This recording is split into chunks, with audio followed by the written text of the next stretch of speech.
Permission public place में होती है एडीएम साहब? नियम दिखाइए कहाँ पर ये आपके कॉन्फ्रेंस हॉल में बातचीत करने की परमिशन चाहिए? और लाखों छात्रों का जीवन भारतीय जनता पार्टी की मोदी योगी की डबल इंजन की सरकार बर्बाद कर रही है, उस पर चर्चा करना भी अपराध है। छात्रों के दर्द को सुन रहे संजय सिंह को रोकना बीजेपी सरकार को पड़ सकता है भारी। आम आदमी पार्टी ने बीजेपी को खुला चैलेंज दिया है। वहीं संजय सिंह का भी भयंकर गुस्सा फूटा है। इस वीडियो में हम इसी पर करेंगे बात। नमस्कार, 4 PM पर आप सभी का स्वागत है। दोस्तों, इस समय देश का युवा परेशान है। आए दिन पेपर लीक हो रहे हैं, परीक्षाएं रद्द हो रही, सालों तक भर्ती नहीं निकल रही, और भर्ती निकल भी जाए तो उसका रिजल्ट आने में लंबा समय लगता है। उस पर जमकर बवाल भी होता है। पेपर लीक तो सबसे बड़ा मुद्दा बना हुआ है, क्योंकि हाल ही में कई परीक्षाओं को लेकर जमकर विवाद हुआ, जिसमें नीट पेपर को लेकर बीजेपी सरकार को कड़े विरोध का सामना करना पड़ा।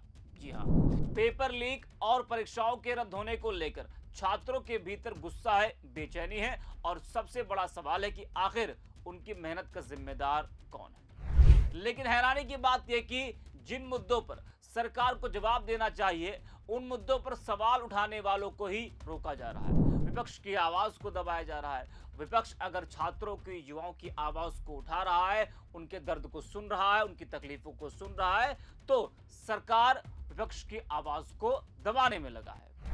अब प्रयागराज की इस घटना को ही देख लीजिए आप।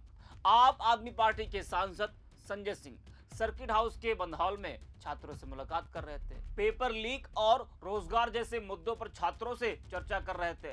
विपक्ष का काम ही सरकार से सवाल पूछना और जनता की बात उठाना होता है, लेकिन तभी प्रशासन और पुलिस वहां पहुंच जाती है। सवाल यह कि आखिर डर किस बात का था? अगर सब कुछ ठीक चल रहा है तो छात्रों की बात सुनने से परेशानी क्यों? बंद हॉल में हो रही चर्चा से सरकार इतनी असहज क्यों हो गई? संजय सिंह ने अधिकारियों से तीखी बहस भी की और पीछे हटने से इनकार कर दिया। इसके बाद अधिकारी वापस लौट गए, लेकिन इस पूरी घटना ने कई सवाल भी खड़े कर दिए। क्या अब छात्रों के मुद्दों पर बात करना भी अपराध माना जाएगा? क्या बेरोजगारी, पेपर लीक और भर्ती घोटालों पर चर्चा करना सरकार को असहज कर देता है? इसी मुद्दे को लेकर आम आदमी पार्टी ने योगी और मोदी सरकार पर बड़ा हमला बोला है। आम आदमी पार्टी ने एक्स पर लिखा है कि युवाओं का भविष्य बर्बाद करने वाली डबल इंजन सरकार अब पूरी तरह बौखला चुकी है। प्रयागराज में पेपर लीक जैसे गंभीर मुद्दे पर छात्रों और सांसद संजय सिंह जी के शांतिपूर्ण संवाद को रोकने के लिए प्रशासन को आगे कर दिया। यूपी में तानाशाही चरम पर है। अब बंद कमरे में भी युवाओं को अपने भविष्य और पेपर लीक पर बात करने की इजाजत नहीं। यह कायरता नहीं तो क्या है? विपक्ष और छात्रों की आवाज को कुचलने की यह साजिश यूपी के युवा भली भांति समझ रहे हैं। युवाओं के रोजगार और हक की आवाज को लाठी प्रशासन के दम पर दबाना बंद करे। योगी मोदी सरकार जितना दबाओगे, यह आवाज उतनी ही बुलंद होगी। जी हाँ, तो आम आदमी पार्टी का कहना है कि जितना दबाओगे आवाज उतनी ही बुलंद होगी, वो डरने वाली नहीं है। इस घटना के बाद से सरकार की जमकर फजीहत हो रही है, क्योंकि सरकार ने युवाओं के मुद्दे उठा रहे विपक्ष को रोकने का प्रयास किया। कहीं ना कहीं युवाओं के मुद्दे, उनका दर्द बाहर ना जाए, सरकार की नाकामी की पोल न खुल जाए, शायद रोकने की बड़ी वजह यही रही हो। अगर किसी बंद हॉल में शांतिपूर्ण तरीके से चर्चा करना भी प्रशासन की अनुमति पर निर्भर हो जाए तो सवाल उठना स्वाभाविक है। संविधान हर नागरिक को अपनी बात रखने और शांतिपूर्ण तरीके से विचार व्यक्त करने का अधिकार देता है। प्रयागराज के सर्किट हाउस में छात्रों से संजय सिंह संवाद कर रहे थे।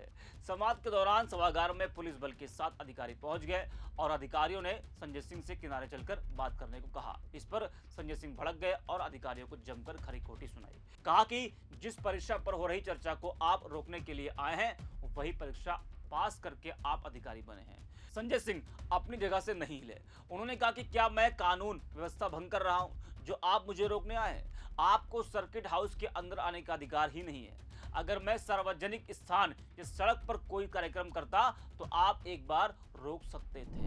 वहीं मीडिया से बातचीत करते हुए संजय सिंह ने क्या कुछ कहा है वो भी आप सुनिए। तो इन ब्लैक लिस्टेड कंपनियों से परीक्षाएं करा के, पेपर लीक करा के और लाखों छात्रों का जीवन भारतीय जनता पार्टी की मोदी योगी की डबल इंजन की सरकार बर्बाद कर रही है, उस पर चर्चा करना भी अपराध है, उस पर बातचीत करना भी अपराध है, उस पर छात्रों का सुझाव लेकर सरकार को बताना कि भाई ये कर दो, ये भी अपराध है।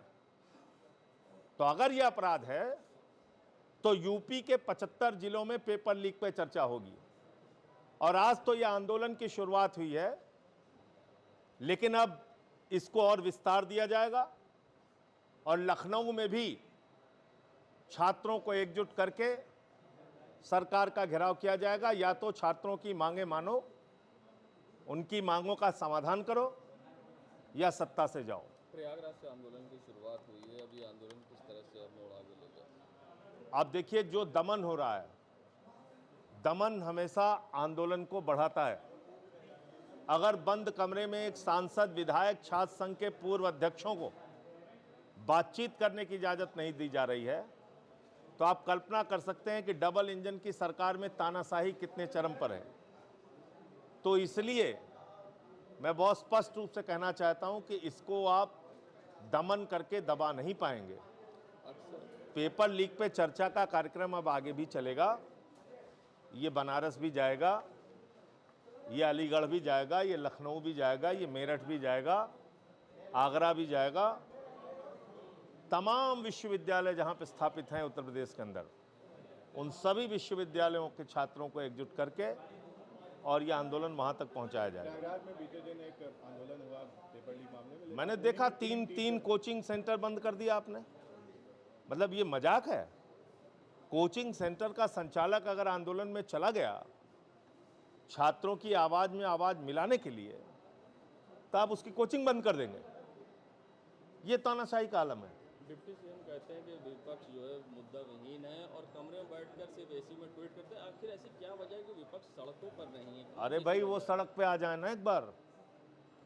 डिप्टी सीएम को कहिए सड़क पे आ जाएं, छात्रों के बीच में बैठे, उनकी बातचीत सुने, उनकी अकल ठिकाने पे आ जाएगी अपने आप। टीचरों को 2 कौड़ी का टीचर भी बता दिया गया। मैं वही कह रहा हूँ, 2 कौड़ी का, 4 कौड़ी का जो भी टीचर बता रहे हैं, ये जरा छात्रों के बीच में आ जाए ना।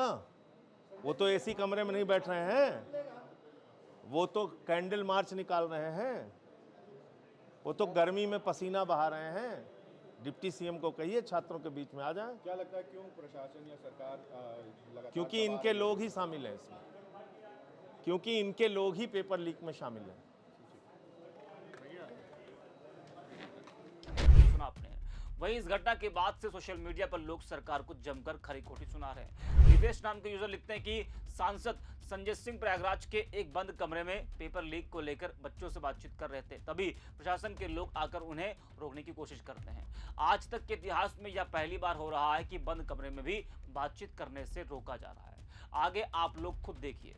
शैलेंद्र यादव लिखते हैं कि बीजेपी सरकार पेपर लीक को तो रोक नहीं पाई, लेकिन पेपर लीक पर हो रही चर्चा को रोकने के लिए पहुंच गई। तो इस घटना को लेकर राजनीतिक माहौल गरमाया हुआ है।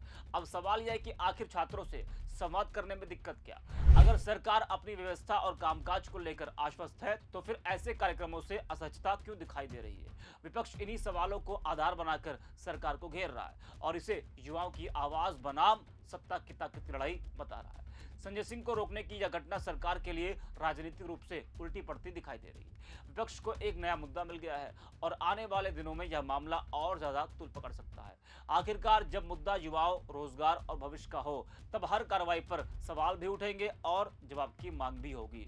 सवाल सिर्फ संजय सिंह को रोकने का नहीं है, सवाल उन लाखों युवाओं का है जो अपने भविष्य को लेकर जवाब मांग रहे हैं। अब देखना होगा कि सरकार सवालों का जवाब देती है या फिर सवाल पूछने वालों को ही रोकती रहती है। इस वीडियो में इतना है। बिग 4 पे